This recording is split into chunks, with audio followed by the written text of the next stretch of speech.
What's going on, everybody? This is dkdynamite, and tonight what I have for you guys to end off the week is another update regarding Black Ops Cold War Season 1. We actually got a surprise DLC drop on a Sunday, which I don't think has ever happened before, at least for this game. You can correct me on that down below if I'm wrong. We also have a giveaway for 4 Monkey Bomb charms, which are very rare, and we also have more information on Season 1 Reloaded. Definitely stay tuned. But before I jump into that, be sure to hit that subscribe button down below, and also be sure to use code DYNAMITE if you want to save 10% on any Control Freak orders. Their link is, of course, down below in the description. I've also teamed up with Vast to give away an RTX 3080. More information on entering the giveaway is linked down below, and good luck because the winner is going to be picked in just over a week on January the 24th. But first and foremost, with this surprise DLC drop, I don't think it's happened before for this game. Maybe it did for Modern Warfare, but yeah, on a Sunday, we got the brand new Tracer pack known as Indigo, and it looks beautiful. We have some phenomenal looking skins in this pack. I, of course, had to cop it because, you know what, blue's my favorite color, it's my channel theme, so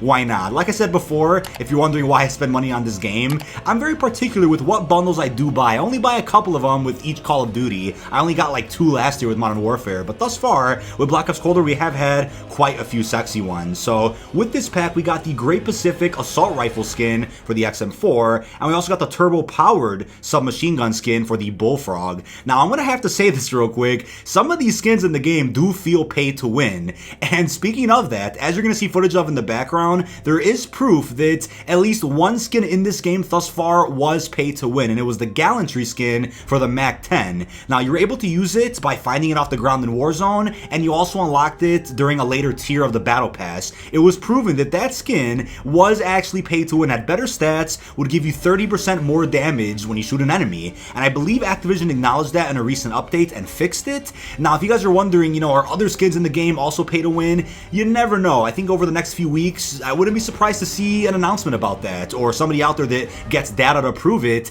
I don't think it's some big conspiracy where Activision just wants certain skins to be pay to win so you spend more money on bundles. I don't think that's the case because that wouldn't be good for their shareholders or investors, but I wouldn't be surprised if one day they do introduce stat changing variants that are just that damn good. You know, similar to Advanced Warfare and Infinite Warfare where there were stat changing variants. That was the thing back then when supply drops still existed, so maybe one day in the future they'll return to that system, but as of right now, skins should not be pay to win. But here's what I'll say about some of these skins, right? Some of them that you buy or unlock through a battle pass sometimes feel overpowered because they come with really good preset attachments. You can change those attachments and use those attachments on other weapons that aren't blueprints. So sometimes you get a real lucky combination of attachments with certain bundles that you buy, and that's why you feel great with some of the gameplay, right? It almost feels like it's pay to win, but most of the time isn't. You know, in the case of the MAC-10, yeah, that was the case with the Gallantry, but with these, that just isn't the case. Now, the gameplay in the background is real clean on the new mode Dropkick. Definitely give it a shot if you haven't already. It's a real fun mode that just released with the mid-season updates. And to answer your question, no, I am not reverse boosting. I am not either a multiplayer or a gameplay-driven YouTuber to where I have to do that.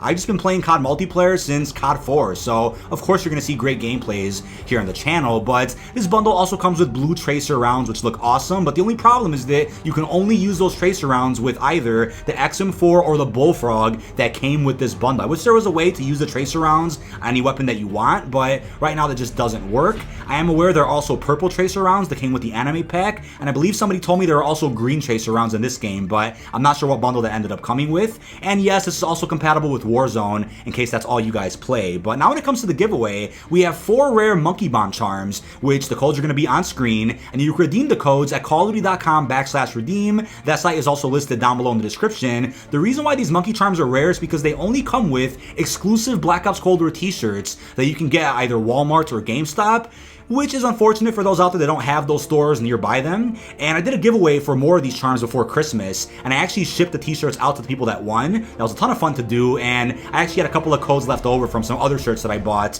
of Black Ops Cold War, and I gave those shirts away as well. Now, when it comes to the giveaway though, if you didn't win, don't worry, you know, I'll be doing more giveaways in the future for other items as well for Black Ops Cold War and other Call of Duty releases. So if you did win in this giveaway though, be sure to let me know down below in the comments that the code worked and that you have the monkey charm in-game right now. now. You can use the charm in either multiplayer, zombies, or Warzone. It looks awesome. Probably the best charm in the game as of right now, at least in my opinion. Now, when it comes to Season 1 Reloaded of Black Ops Cold War, the next big update is going to drop on February the 4th, as you guys probably heard, but taking a look at a calendar here, we have January 18th through the 29th. What's going to happen during this 2-week period now? Will it be quiet? Will there be a trailer? I definitely think marketing is possible for the next update. They could definitely start teasing Firebase Z quite a bit for zombies, maybe even some surprise multiplayer content, but I would really say, starting on February the 1st, a Monday, that day through February 3rd is probably going to be real heavy for marketing for Season 1 Reloaded, and that's going to be great. Definitely going to be getting an intro cutscene for Firebase Z, a gameplay trailer,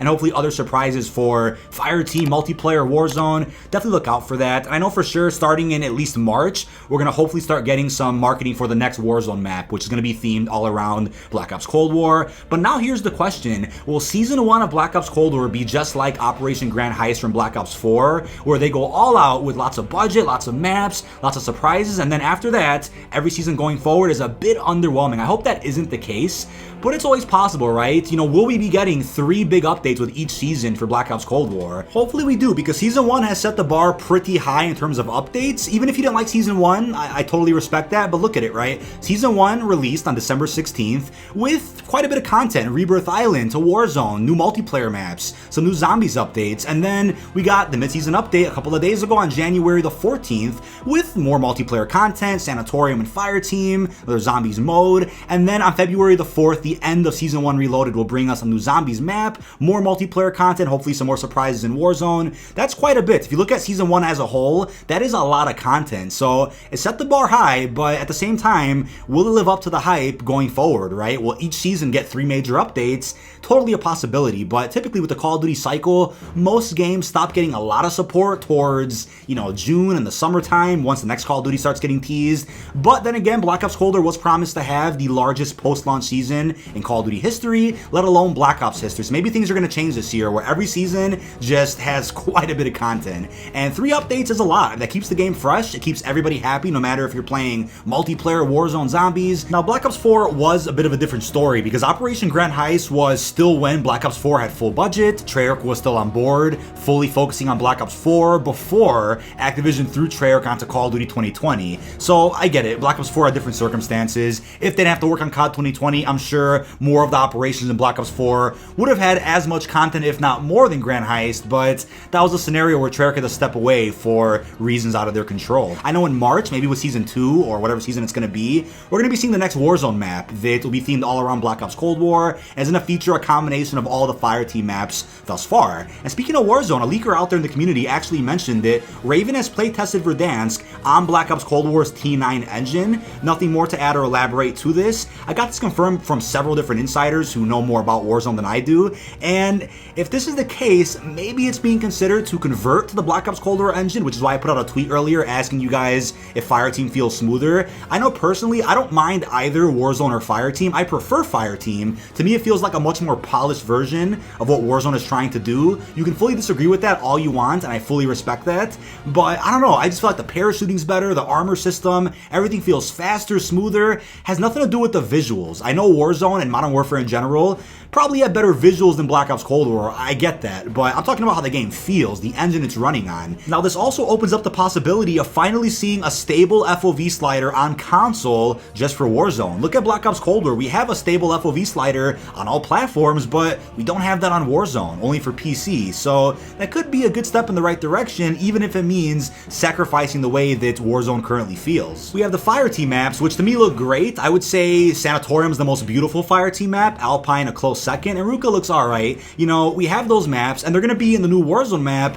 with the same visuals that resemble Modern Warfare, but they're still going to be the same maps in spirit, so how weird would it be to be playing the same map twice during the same season, but one feels different from another? So I'm wondering if Activision cares about that consistency of how that feels. And looking at my tweet on Twitter, I think a lot of people agree that Fireteam does feel a bit better, even if the visuals of Warzone do look a bit more realistic. I mean, that's just the direction of Modern Warfare, whereas Black Ops Cold War is much more retro and a bit, cartoony, so that's why the visuals look a bit different. But let's see what happens in the future. I would say the only problem I have with Black Ops Cold War's engine, at least, is that bullet registration is a bit inconsistent sometimes, whether it's multiplayer or fire team. Sometimes I shoot people and just nothing happens. I'm like, where did the bullet registration go there? It's a bit of a weird problem that I really don't see in Modern Warfare or Warzone, so maybe they'll find a fix for that at some point in the future. But that is about it. This has been dkdynamite. Leave all your thoughts down below in the comment section. What are your thoughts on the brand new beautiful Indigo Tracer pack? And isn't it a bit weird that it dropped on a Sunday of all days? Kind of random, but if you want to use your creator code when buying this, be sure to use code Prestige. I don't have a code right now. Maybe in the future I will. That would be amazing. But Prestige is a very humble and pure YouTuber who I had the privilege of playing with the other day on stream when we won a game of Fire Team. But really hope you've enjoyed, and